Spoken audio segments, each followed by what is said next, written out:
Hey there, Blockhead Traders. Here at Blockhead Traders, I must inform you that we are not financial professionals. Nothing we say should be considered financial advice. We offer our own thoughts and opinions to you, the viewer.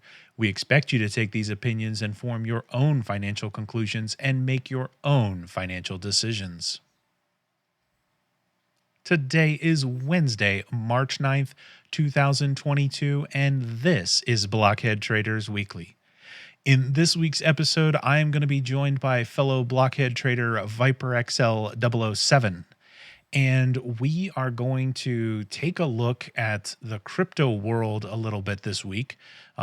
We've dipped on equities and stuff, but there's been a lot of world events and current activity that basically bring up an interesting phenomenon as far as the resiliency and availability of the crypto markets to the world. So before we hop to that content, I want to give a shout out to our Discord, link in the description below. We offer a free Discord for anyone to join. You can say hello to myself or Viper. Tell us what you're trading. Tell us what you want to hear about. Also, check out the link thetagang.com/sprocket888, where I post all of my trades, the good, the bad, and the ugly. But let's hop to this week's episode about the resiliency of the crypto markets. So, Viper, I wanted to just talk about this today in a conversation with you, because we've talked about different use cases for crypto, NFTs, gamification, decentralized finance.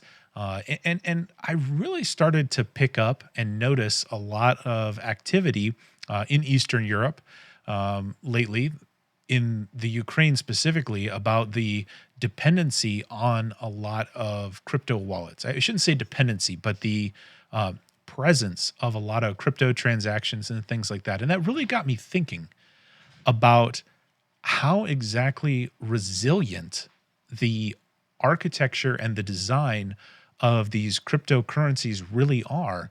And it really kind of shines that decentralization aspect of the crypto markets.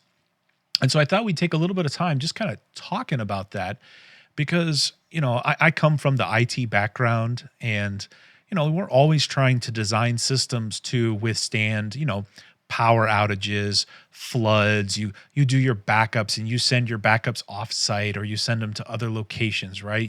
You want to have some sort of continuity in the systems you build or the systems you operate and things like that. And it really just started hitting me recently about how resilient this decentralized finance of cryptography is. There really is no central entity that governs things, right? It's the collection of computers and hardware globally that participate in the network that do the confirmation of transactions. There's really no middleman. Any of the end users, the contributors, simply say, I want to send X thing to person Y or crypto address Y. They submit it into the blockchain. The blockchain kind of locks it into that ledger, and that transaction is done.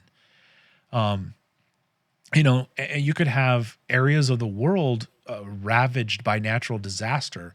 You could have areas of the world completely, annihilated or cut off from traditional financial markets or traditional financial banking systems and things like that. And really, these financial transactions, the barrier to entry and the ability to complete them is really still present. I don't know if any of that has kind of bubbled up to you recently, or maybe it's just one of those daydream things I started having lately. But what do you think?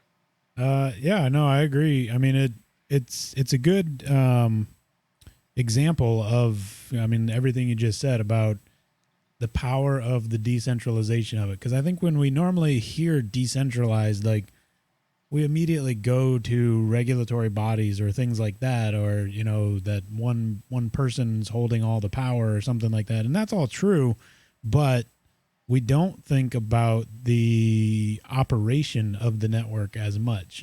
We touched on it in our series a little bit when it comes to 51% attacks or things like that. But what we're talking about here now is like is the operation. Obviously, you need to still have, you know, something like internet access or things like that, but just the idea of like you know, me sitting here wanting to send money somewhere over there, like I mean we see we see this already in other forms that are more common. Like it was, I just saw on the news that um, people are renting Airbnbs posted in Ukraine. They have obviously zero intent of going and staying in those Airbnbs, but they want to send money to the owners of the Airbnb, and so they, you know, put that on their thing. They say, "I'm not coming here. I just want to send you this money. Take it." I mean, like that's like a workaround to getting money to somebody, but it's still digital. And in this case, um, this is currency. This is that finance. And so the last thing that came to mind while you were saying that is to help people picture what we're talking about as far as resiliency. You know, we're all familiar with internet outages. Amazon goes down, or Facebook goes down, or whatever. That's because that was a very centralized server and a very centralized service. Um, Now picture if the internet, or if Facebook, if you logging on, if you on your computer at home, by just being online, you were holding up a part of Facebook. And then now just in your mind, picture these little dots, you know, spread all around the world, just like we picture the internet in all the different animations and whatnot. Like that's what we're getting at with this resiliency of crypto, is that it's this interconnectivity of thousands and hundreds of thousands in the case of Ethereum or Bitcoin, just little nodes that are just out there talking to each other. Hey, person A sent person B some money. I say it's cool. It checks my box, and then they just go and chatter it up. So there's not that centralization of the bank, you know, where you have to protect that one entity. And in this case, in a, you know, war situation, that can be very critical, I think, as we're starting to see. Yeah, definitely. And I think it kind of goes to, before this moment and this thought that I had, right? A lot of people even talked about the very nature of the internet as a very redundant and resilient beast. And it's that point to point, almost like a mesh type network where you have all these little nodes communicating. And if you want to communicate from node A on one side of the world to node B on the other side of the world, there's like a billion and a one paths that thing can take, because should any one of those routers along the way go down, it finds just another dot to connect to. And so the amount of dots that exist to form this internet web across the globe, it's very similar to the crypto world, where it's just a bunch of nodes globally, all these little dots. And as long as the little dots can talk with each other, a high enough number of them, they can confirm the transactions, and the transactions are locked into that ledger. And it is so. And I think Yep. that's just really, really cool. Yeah, absolutely. So we talked a lot on this show and in previous episodes about the practicality of, oh, this is why you might want to do something here. This is why you might want to do something here. In this episode, one of the very real reasons, and Viper kind of touched on a little bit, is there's people that want to fund and donate to the stuff that's going on in the Ukraine. And we're not here to get political about who's right and who's wrong. It doesn't really matter what your opinion is on that. Fundamentally, if I want to go support something overseas, for me to do that, it could historically be a high barrier to entry. I have to find an organization that can funnel my resources over there, my money, my things. That organization needs overhead to run. Operating in there, right? It takes an operational thing. How can that stuff take place in a country that might be under siege by another country, or something like that, right? Does the banking system have to work? Do they have to have tellers at the bank to extract information or extract money? all that stuff. And as we kind of explored ways to kind of bring up or assist or send funds right to the country of Ukraine or the citizens of Ukraine, a very obvious and rather simple solution kind of is out there, and that is send crypto. So one of the things that I've read about and it came up when I did a lot of seeking out as far as, hey, how do we provide assistance? How do we contribute to what's going on in the Ukraine? And there is a crypto wallet out there for the Ukraine, and Viper here has it kind of pulled up on the Ethereum network. Viper, tell me about what we're looking at here. Yeah, so this popped up I want to say a week ago ish, where I saw a headline of like, Ukraine opens up or posts their wallet address on Twitter to accept crypto donations, Ethereum donations. And now we need to be clear that is immediately how an opportunistic scam would start. Is maybe somebody hacks the Twitter account of some official in Ukraine and says, here's my wallet address. And, so you don't just jump straight away, but also, I saw the headline. I was like, that's such a cool idea, but is this real? And, and so then it was then confirmed by Ukrainian officials on several different platforms, not just the main Twitter channel, that yes, this is in fact real. This is our address. We are collecting donations for war efforts.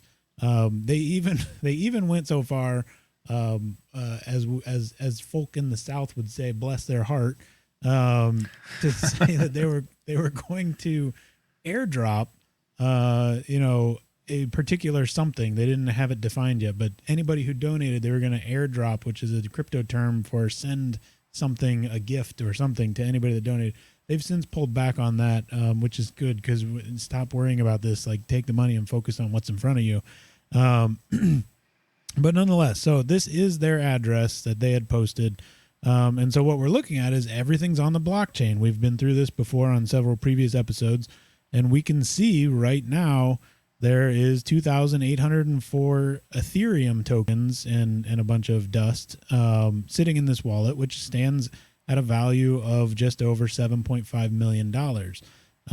Again, being public ledger, we can also look in here, like we can open up the wallet and say, what else you got in here? There's over $1 million in DAI stablecoin. So we've talked about stablecoins before. These are pegged to the US dollar in this case. So they have just over $1 million worth of DAI stablecoin, $340,000 of USDC coin, $275,000 of Tether, and on it goes. And I mean, when you have this address, you can send anything you want. So this list keeps going because there's also people sending just stupid coins that don't mean anything, or, just, whatever. So what we can see here, though, is going back to the point of anybody being able to do this in the blink of an eye. This value column over here, we can see that, people are sending 0.01 ether, 0.02 ether. These are small amounts that all add up in the grand scheme of things when the whole globe is sending stuff to you. And that to me is a very cool way, like we said, to be able to participate, to cut out all middle avenues straight to the source, as if you were sitting across the table and pulled out some hard, cold, what we call fiat money, like printed money, and handed it to them. So, to me, this is a huge, benefit of crypto. They also got a bunch of NFTs sent to them, but I don't think that's quite gonna cut the bill.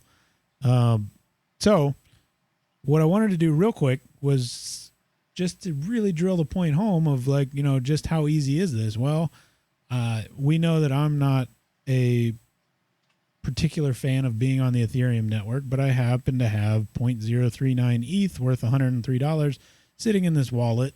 And it's sitting here because that's what I try to keep available for gas. And that's why I haven't touched this wallet, because that is nuts. So to send, we just bink. I already saved the address in here. We say Ukraine, and I'm going to try to push it here, and I'm going to say I want to send 0.03. And then we just slap that through. We got $1.91 in gas. Confirm. And it's going to pend here, but then as soon as that order gets picked up per that gas charge, it's off and literally in Ukraine's hand. Yeah, and I mean, I'll just call a little bit of compare and contrast here. One of the things that I started looking into a lot of times when a country is trying to raise funds for war effort or really funds in general, they'll issue bonds. Like that's just the way they issue debt, saying, "Hey, it's an IOU. I'll pay you back this later, and you can buy these bonds." And a lot of times in war, countries will issue war bonds, which are just special bonds that are meant to issue to help fund a war effort. You know, the U.S. sold war bonds in the world wars. Many countries, it's a very common thing to do, but it requires a lot of infrastructure and planning. And the Ukraine did issue war bonds, but they're a small country. They're not normally a country where other foreign nations want to even buy their bonds. And so the only entities that received the war bond issuance were really big commercial banks, big entities that basically are in the bond market.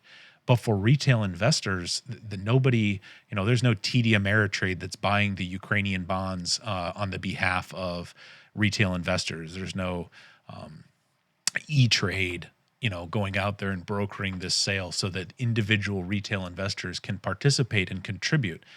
Not to mention the amount of infrastructure and deal making and stuff that has to line up so that that data can flow in there. But publish a crypto wallet and everyone can participate. There's no barrier to entry. I mean, you saw Viper literally transferred that it took 30 seconds to confirm the transaction, but about 5 seconds of his own click, click, click. Yep. And now it's gone. They have it. There was nobody that touched it in between. I submitted it, and now I have $21.95 left in my wallet. But it also, I always go back in the ease of how easy it is to send stuff by just posting your address. I go back. You might remember this, Sprocket. It was in the early days of Bitcoin. A college kid at a college football game put his wallet address on a poster board and just held it up and said, need pizza money or something like that. Please send Bitcoin, because it was back in the days of just Bitcoin. And dude got flooded with hundreds of Bitcoin because it was like that. It was that easy. Just saw it on TV and was like, okay, pause it. Let me punch that in. It might have been a QR code, but still, it was along those lines. And that was how easy it was to send him money. In that case, it was flippant and, just kind of for funsies, but the premise is still there. It's the same exact premise we just exercised. Just like that, you can transfer money seamlessly and easily to really anywhere with almost little to no overhead. And, one thing that really kind of comes to the forefront of my thought is, okay, the Ukraine's now got this wallet of a bunch of crypto assets and things of that nature. So what do they do with it now, right? And that's really where we kind of get to another phase in crypto. And when you think about the new technologies, the new ways of finance and things like that, crypto is still really, really, really in its infancy. And I think what it really lacks as far as adoption, in the general population is almost, I'm going to use the term legitimacy. So there's a lot of people interested in it. There's a lot of people talking about it. But at the end of the day, right, a couple episodes ago, we were talking about, friends and family that Viper and I have that say, yeah, what is this thing? Should I care about this? The same types of people and the same large number of people question the legitimacy and the staying power. How are governments going to respond to this? How are people going to adopt to using this, right? There's a lot of things that de-incentivize financial institutions, right? This shifts power away from, central institutions like your banks, right? Can they learn to live with it? Yeah, absolutely. I mean, look at the music industry. First time digital music came out, right? Everybody thought it was going to end the music industry as we all know it. But the music industry and the movie industry after that learned how to live and adapt with the new technology. And that technology gained legitimacy. Initially, it was, oh my gosh, so only pirates and thieves use that digital stuff. And a similar phenomenon is going on in crypto, where there is a lot of negative thoughts on crypto and what it's used for. It's used for illicit things or illegal things because they can't use real money with it or things like that, right? I mean, which is just isn't true. Of course, things can be used for bad things, right? Cash is not always used in pure forms for pure endeavors. And what there really is out there is a lack of this legitimacy of the crypto industry. And I won't say this is a huge step that happened today, but it is definitely something that did happen. And that step that happened today was there was actually an executive order here in the United States on executive order for ensuring responsible development of digital assets. And what this is a presidential executive order. If you don't really know what an executive order is, maybe go back to a high school government class or American history class. It's basically a power that the executive branch holds. It's not actually making any new laws. That's reserved for a legislative branch. But what it does is it emphasizes direction that the executive branch of government wishes other areas that are under the control of it to put their efforts, put their focus, right? It's kind of like when the CEO of a company comes in and says, we are going to focus on this aspect of our business or something to that effect, right? They're taking existing laws, existing framework and saying, we're going to put a focus on this area of things. And that's essentially what this really long executive order is. I encourage you. We'll put a link in the description below so you can pull up the actual executive order, as well as just kind of a fact sheet, which is call it the cliff notes of what's out there. And the content here is essentially it's nothing earth shattering, but what it's doing is it's directing various aspects of the federal government to really investigate and put forth a report on the impacts of digital currency, digital transactions to all kinds of different angles. They touch on, fair banking practices. They touch on protecting consumers and investors from fraud. They touch on how does this participate into the stability of global risk and global transactions. And really, at the end of the day, what this is doing is this is a global player, the country of the United States, putting forth effort and direction to say, we better start looking at this thing and start analyzing this and see where it goes. Now, this is not the first time a branch of government has gone out to do studies. There's studies on digital currencies back since they started on various branches of the government, various departments.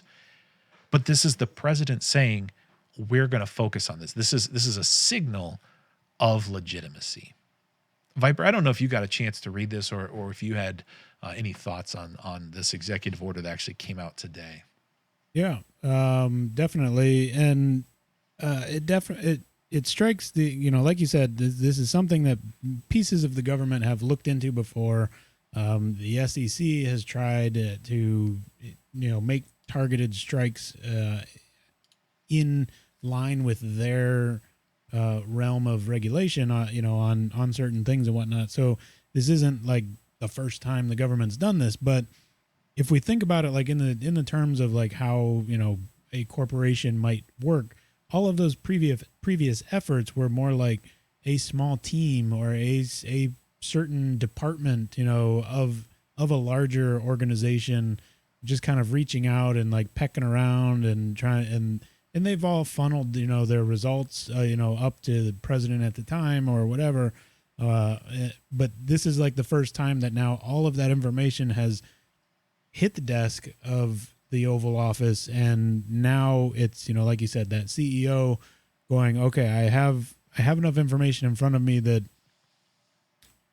we need to figure this out, and we need to make a plan to be involved in this going forward. And then obviously the president has that power to delegate to each different department or branch of the government to say, you're responsible for this, you're responsible for this.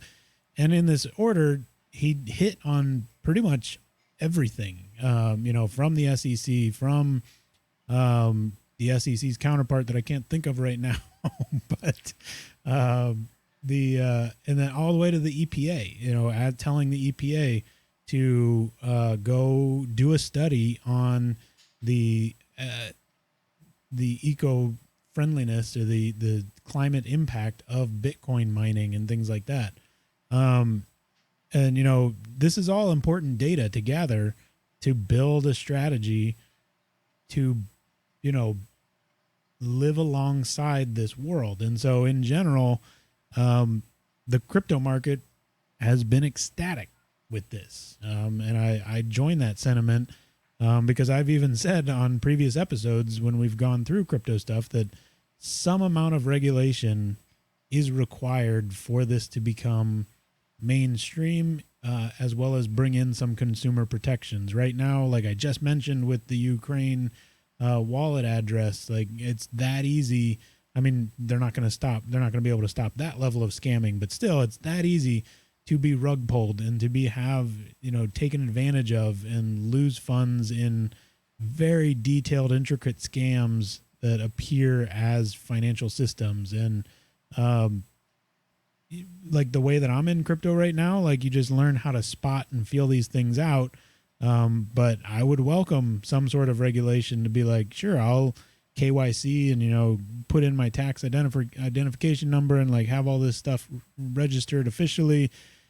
If it comes with, all of the insurance backings that participating in the equities market, insures, the FDIC with my money in the bank. We can start to picture now. I mean, we are getting way ahead, but we could picture where if things can become somewhat regulated and backed, then, imagine sending your Bitcoin or Ethereum to your bank account and knowing that it's just safe there. It is insured by the government for being there, that sort of thing. And that's well down the road. But that idea of legitimacy, that's why the crypto markets are kind of super stoked and blowing up with this news.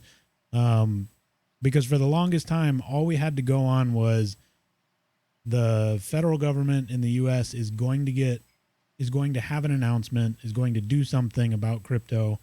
And all we had to look at before that was the way China reacted. And China went full on nuclear opposite direction, banned crypto mining, basically all but banned cryptocurrencies totally. And that was the first major government of a very large world player's reaction to crypto. So the last few months, it's just been tons of tamping because of concerns, fear, uncertainty, and doubt around what the U.S. government was going to say. Would they follow China's lead?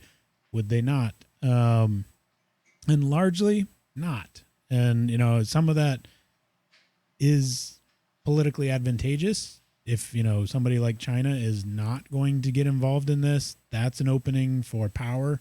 But even besides all that, it comes down to that idea of legitimacy, that this is the first steps to legitimizing the idea of digital assets is what I think it comes down to. Yeah, I agree 100%. And I just can't help but draw the analogy again to those early like digital music things, some of the ways that artists first reacted, certain artists, the way they initially reacted to a lot of the digital music industry that was kind of popping up was very negative, very shut it down, lock it out, that's never going to fly. And it stuck around, and it was really, you saw this evolution of how different recording studios, different artists started to embrace the technology, embrace what the consumer was doing, albeit some of it was not legal by any stretch of the imagination. But it was, okay, how do you take this thing? How do you craft this technology and make it into something that is useful? I mean, look at the media industry today when it comes to movies and television shows and streaming. Like, that old school cable company methodology has been completely shattered, and those companies are losing money hand over fist and getting consolidated and sold off. Well, streaming companies that are basically kind of embracing new distribution mechanisms and things like that are really arising. And I'm not saying that you know the government is basically trying to figure out how to run the business here, but it's a new technology, and they got to figure out, how do we incorporate? Are they going to get it right the first time? Probably not. Nobody does. But it's just another step in that maturity of any new technology and any new adoption. Yeah. And I think another thing that excites me is for some of these fishing expeditions that the government's about to go on, we know the answers to. And it's good to get the answers officially, as they go out and find them. So something like the EPA going and investigating, just how carbon detrimental is the output of Bitcoin. There's plenty of studies out there already that indicate that yeah, it's a lot, but it's all in the framing. And the one chart that I saw that I don't have available here, but it was the total year output of Bitcoin is less than tumble dryers of all people who use the tumble dryer in their house, and part of that is because that chases clean energy, because clean energy ends up being the cheapest form of it for these large operations and things like that. But so some of these things we know the answers that they're going to find as long as they do it right. And that's exciting because it'll be like it uncovers a lot of these boogeyman ideas that have been around the space, with this super energy intensive, and just to be clear, I'm specifically talking about Bitcoin. Each chain, when it comes to like Ethereum, like that's a whole nother study is Ethereum versus Bitcoin and all that. But bringing light and legitimacy to these things that we kind of know answers to already, it just helps build the space out. And then one last point that is slightly tangential but still related is why I think this is a huge moment for, I mean, we'll just continue to call it digital asset ownership, is we've talked about the movie and the music industry, but they have a huge skin in this game too. Artists have a huge skin in this game too. And whether it's visual artists or music artists, when it comes to, like we've talked about NFTs and things like that, that's a huge part of digital assets and the future of cryptocurrency. And so what the music and movie industry think that they've already solved by adjusting to digital life can still get even better for the artist when it comes to NFTs. If we go way down the line of a player in your car or on your computer or something, where you go to play an album and it won't play if you don't own the NFT that proves that you own that album or that movie or something like that, because piracy still exists in music and movies. And there's a lot of concerns around streaming services and how well they pay the artists and things like that. So crypto digital asset ownership really helps to shift that power even closer to the artists themselves. So slightly tangential, but it's part of this big momentum of a snowball, I think. So that brings us to the end of this week's episode. I think this was a well needed and well timed kind of reflection back on some of the resiliency that the crypto market affords. And you can see that the relevant times here, there is legitimacy being gained. Um, I encourage you guys to read more into this. If go understand it for yourself, don't just take our word for it.